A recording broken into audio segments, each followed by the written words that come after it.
Welcome to this daily PBJ devotional. This devotional is about Acts 23. Paul looked directly at the Sanhedrin and said, "Brothers, I have conducted myself before God in all good conscience to this day."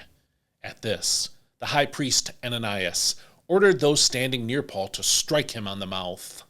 Then Paul said to him, "God will strike you, you whitewashed wall. You sit here to judge me according to the law, yet you yourself violate the law by commanding that I be struck." But those standing nearby said, "How dare you insult the high priest of God?" "Brothers," Paul replied, "I was not aware that he was the high priest, for it is written, 'Do not speak evil about the ruler of your people.'" Then Paul, knowing that some of them were Sadducees and the others Pharisees, called out in the Sanhedrin, "Brothers, I am a Pharisee, the son of a Pharisee. It is because of my hope in the resurrection of the dead that I am on trial." As soon as he said this, a dispute broke out between the Pharisees and Sadducees, and the assembly was divided. For the Sadducees say that there is neither a resurrection, nor angels, nor spirits. But the Pharisees acknowledge them all. A great clamor arose, and some scribes from the party of the Pharisees got up and contended sharply. "We find nothing wrong with this man. What if a spirit or an angel has spoken to him?" The dispute grew so violent that the commander was afraid they would tear Paul to pieces. He ordered the soldiers to go down and remove him by force and bring him into the barracks. The following night the Lord stood near Paul and said, "Take courage. As you have testified about me in Jerusalem, so also you must testify in Rome." When daylight came, the Jews formed a conspiracy and bound themselves with an oath not to eat or drink until they had killed Paul. More than 40 of them were involved in this plot. They went to the chief priests and elders and said, "We have bound ourselves with a solemn oath not to eat anything until we have killed Paul. Now then, you and the Sanhedrin petition the commander to bring him down to you on the pretext of examining his case more carefully. We are ready to kill him on the way." But when the son of Paul's sister heard about this plot, he went into the barracks and told Paul. Then Paul called one of the centurions and said, "Take this young man to the commander. He has something to tell him." So the centurion took him to the commander and said, "Paul the prisoner sent and asked me to bring this young man to you. He has something to tell you." The commander took the young man by the hand, drew him aside, and asked, "What do you need to tell me?" He answered, "The Jews have agreed to ask you to bring Paul to the Sanhedrin tomorrow on the pretext of acquiring more information about him. Do not let them persuade you, because more than 40 men are waiting to ambush him. They have bound themselves with an oath not to eat or drink until they have killed him. They are ready now, awaiting your consent."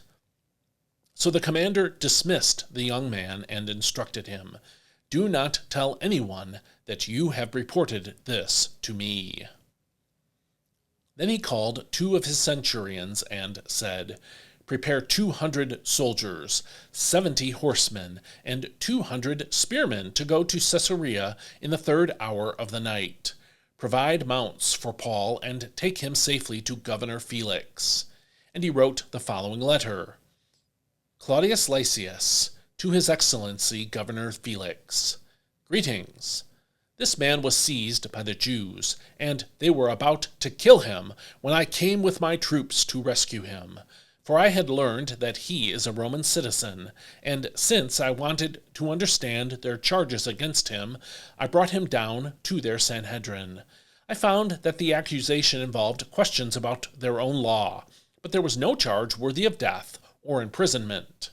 When I was informed that there was a plot against the man, I sent him to you at once.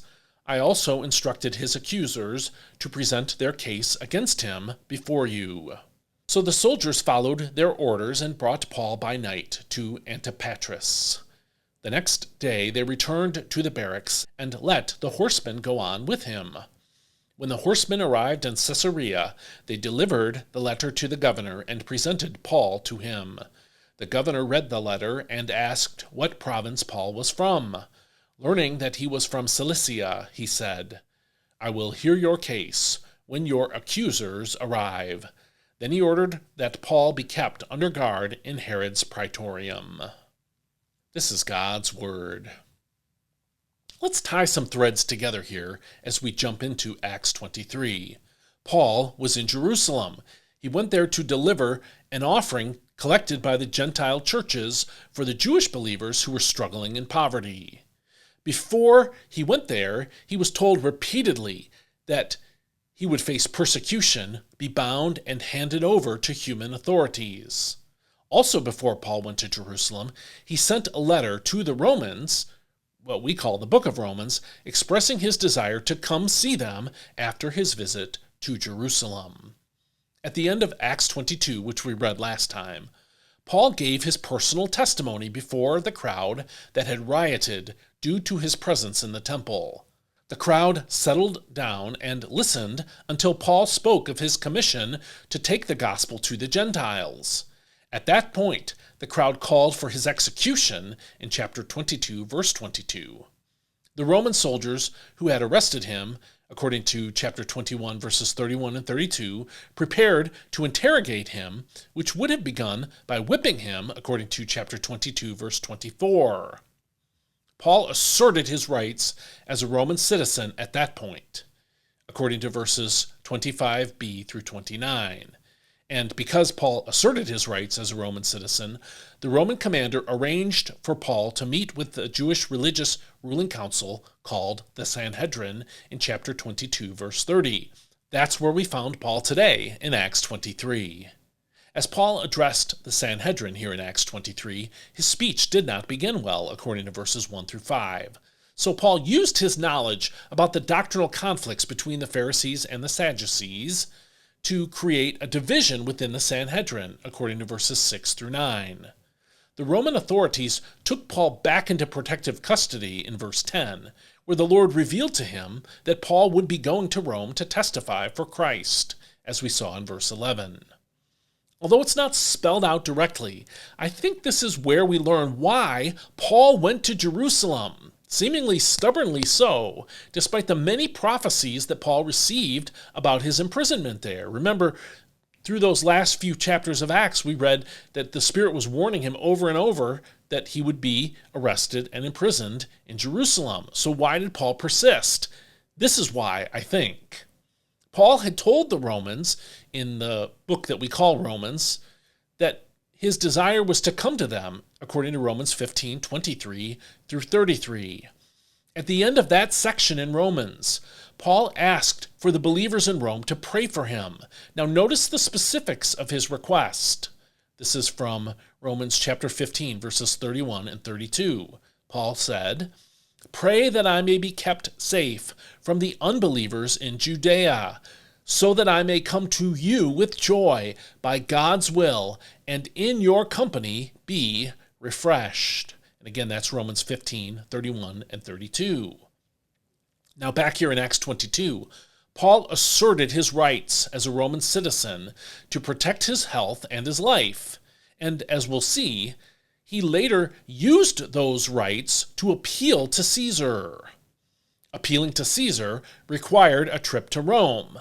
So Paul used the prophesied persecution plus his rights as a Roman citizen to gain free passage to Rome, where he could eventually meet with the church in Rome and prepare for his next missionary journey. Luke recorded all of this so that we would see how the gospel eventually infiltrated the entire Roman world. But we can learn a lesson by example from Paul's craftiness in this passage. Paul was willing to use whatever resources were available to him. Doctrinal division in the Sanhedrin, his Roman citizenship, whatever, to reach the goals he had set for the spread of the gospel and the glory of God. There was nothing dishonest or unethical in what Paul did. He used wisdom to make the most of the situation in front of him. His purpose was to glorify God. But he did not wait around passively for God to work. Instead, he asked for believers to pray for his safety. Then he did what he could to move wisely toward his godly goal that he had set. Do we do this? Do we use the excuse of waiting on God to do nothing? Or do we use whatever is at our disposal to attempt things for God while asking for his blessing and his protection? What kind of godly goals have you set for this year? How are you using whatever's at your disposal to move toward those goals? Think about that today, and I'll see you next time. May God bless you. Hope you have a great day today.